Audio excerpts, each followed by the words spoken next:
ಸರಿದ ಕಲ್ಬದಿ ಪ್ರಳಯ ಕೊಂದಿದ ತರೆಯನಲ್ಲ ಸರಿದ ಕಲ್ಬದಿ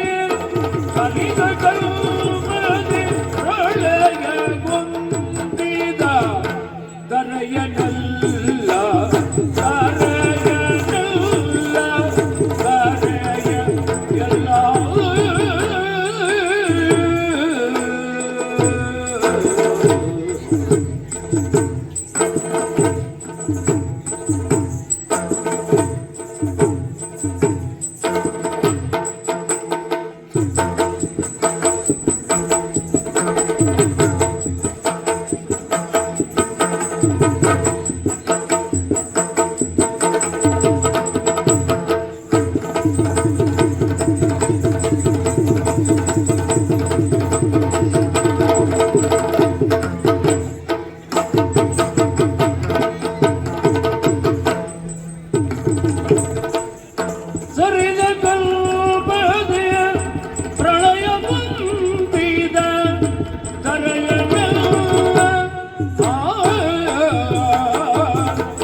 ಬ್ರಹ್ಮ ವಿಷ್ಣು ಮಹೇಶ ಸೃಷ್ಟಿ ಸ್ಥಿತಿ ಲಯ ಮೂರು ಕಾರ್ಯಗಳು ಸತ್ಯಲೋಕ ವೈಕುಂಠ ಕೈಲಾಸ ಎನ್ನುವ ಮೂರು ಸ್ಥಾನಗಳು ರಜೋ ತಮೋ ಹೀಗೆ ಮೂವರಿಗೆ ಮೂರು ಗುಣಗಳನ್ನ ಕ್ರಮಿಸಿದ್ದಾರೆ ಅಂತೆಯೇ ನಮ್ಮ ಕಾರ್ಯಕ್ಕೆ ಹೇಳಿದ್ದಾರೆ. ಹೋದ ಕಲ್ಪದಲ್ಲಿ ಲಯವಾದಂತಹ ಪ್ರಪಂಚವನ್ನು ಪುನಃ ಸೃಷ್ಟಿಸಬೇಕು ಎಂಬ ಕಾರಣಕ್ಕಾಗಿ ಬ್ರಹ್ಮನಿಗೆ ಆದೇಶವನ್ನು ಮಾಡಿದ್ದೇನೆ. ಷಷ್ಠಿಪ ಕಾರ್ಯ ಮಾಡು ಎಂಬುದಾಗಿ. ಹಾಗೆ ನಮ್ಮೇರ್ವರಲ್ಲಿಯೂ ವಾದ ಏರ್ಪಟ್ಟಿತು.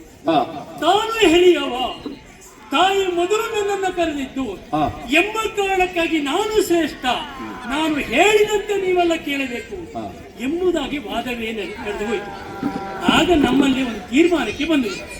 ಹರಿಹರರಲ್ಲಿ ಭೇದವಿಲ್ಲ, ಹರಿಯಲ್ಲಿ ಐಕ್ಯವಾಗಿ ಹೋಗಿದ್ದಾರೆ. ಇನ್ನು ಬ್ರಹ್ಮ ಹೇಳಿದ್ದಾರೆ, ಹೋದ ಕಲ್ಪದಲ್ಲಿ ಲಯವಾದಂತಹ ಪ್ರಪಂಚ ನಮ್ಮೇರ್ವರ ಉದರದಲ್ಲಿ ಇದೆ ಎಂಬ ಕಾರಣಕ್ಕಾಗಿ ನಮ್ಮ ಉದರವನ್ನು ಶೋಧಿಸಿಕೊಳ್ಳೋಣ. ತನ್ಮೂಲಕವಾಗಿ ಯಾರು ಶ್ರೇಷ್ಠರು ಯಾರು ಶ್ರೇಷ್ಠರು ಎನ್ನುವುದನ್ನು ಅರ್ಥವಿಸಿಕೊಳ್ಳಲು ಸಾಧ್ಯ ಎಂಬುದಾಗಿ ತೀರ್ಮಾನವನ್ನು ಮಾಡಿದ್ದೇವೆ. ಅಂತೆಯೇ ಬ್ರಹ್ಮನ ಉದರವನ್ನ ನಾನು ಹೊಕ್ಕಿದ್ದೇನೆ, ಬಂದು ನೋಡ್ತೇನೆ. ಹಬ್ಬಬ್ಬಬ್ಬ, ಬಹಳ ವಿಶೇಷ, ಬಹಳ ವಿಚಿತ್ರ. ಹೋದ ಕಲ್ಪದಲ್ಲಿ ಲಯವಾದಂತಹ ಪ್ರಪಂಚ ಬ್ರಹ್ಮನ ಉದರದಲ್ಲಿ ಇದೆ ಎಂಬುದಕ್ಕೆ ಇವ ಶ್ರೇಷ್ಠ ಅಂತ ಒಪ್ಪಿಕೊಳ್ಳಬಹುದೇ? ಸಾಧ್ಯ ಇಲ್ಲ. ಯಾಕೆಂದ್ರೆ ಅವ ನನ್ನ ಉದರವನ್ನು ಪ್ರವೇಶಿಸಬೇಕಲ್ಲ. ಹಾಗಂತ ಒಂದು ವಿಚಿತ್ರ ಉಂಟು ಇಲ್ಲಿ. ಹೋದ ಕಲ್ಪದಲ್ಲಿ ಲಯವಾದಂತಹ ಪ್ರಪಂಚ ಇವನು ಉದರದಲ್ಲಿ ಉಂಟು, ಆದರೆ ಯಾವುದಕ್ಕೂ ಜೀವ ಇಲ್ಲ, ಎಲ್ಲ ನಿರ್ಜೀವವಾಗಿದೆ.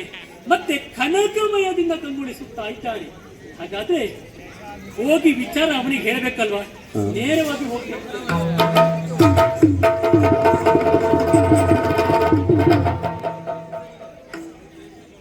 ನಡೆದ ಸಂಗತಿಯನ್ನೆಲ್ಲ ಬ್ರಹ್ಮನಿಗೆ ಹೇಳಿದೆ. ಹೇಳಿದಾಗ ಅವನು ನನಗೊಂದು ಹೆಸರನ್ನು ಕೊಟ್ಟಿದ್ದಾನೆ, ಬೇರೆ ಏನೂ ಅಲ್ಲ. ಹೊರ ಪ್ರವೇಶ ಮಾಡುವಾಗ ಕೆಳಗಿನ ದ್ವಾರ, ಅದೋ ದ್ವಾರ, ಆ ದ್ವಾರದ ಮುಖೇನವಾಗಿ ನಾನು ಹೊರ